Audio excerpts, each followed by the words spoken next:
திருப்பத்தூர் அருகே மாபெரும் இரட்டை மாட்டு வண்டி எல்லை பந்தயம்.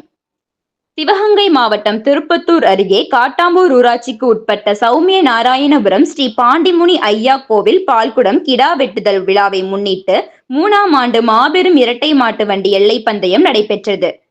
திருப்பத்தூர் சிவகங்கை நெடுஞ்சாலையில் நடைபெற்ற போட்டியில் பெரிய மாடு, சின்ன மாடு என 2 பிரிவுகளாக பந்தயம் நடைபெற்றது. சிவகங்கை, மதுரை, புதுக்கோட்டை, தஞ்சாவூர், ராமநாதபுரம் உள்ளிட்ட பல்வேறு மாவட்டங்களில் இருந்து பெரிய மாட்டு பிரிவில் 13 ஜோடிகளும், சின்ன மாட்டு பிரிவில் 14 ஜோடிகள் என மொத்தம் 27 ஜோடி மாடுகள் கலந்து கொண்டன. பெரிய மாட்டுக்கு என 6 கிலோமீட்டர் தொலைவும், சின்ன மாட்டுக்கு 5 கிலோமீட்டர் தொலைவும் பந்தய எல்லைகளாக நிர்ணயம் செய்யப்பட்டு போட்டி தொடங்கப்பட்டது. போட்டியில் சீறிப்பாய்ந்து சென்ற மாட்டு வண்டிகளை சாலையின் இருபுறங்களிலும் நின்று திரளான பார்வையாளர்கள், மாட்டு வண்டி ரசிகர்கள் என அனைவரும் சாரதிகளை உற்சாகப்படுத்தி ஆர்வமுடன் கண்டுகளித்தனர். போட்டியில் வெற்றி பெற்ற மாட்டு வண்டியின் உரிமையாளர்களுக்கும் சாரதிகளுக்கும் ரொக்கத்தொகையும் பரிசு கோப்பைகளும் விழாக்குழு சார்பில் வழங்கப்பட்டது. இவ்விழாவிற்கான ஏற்பாடுகளை பாண்டிக்கோவில் நிர்வாகிகள் மற்றும் சமத்துவ பருந்து நண்பர்கள் செய்திருந்தனர்.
பின்னாடி வெடிக்க உட்காதுறேன்.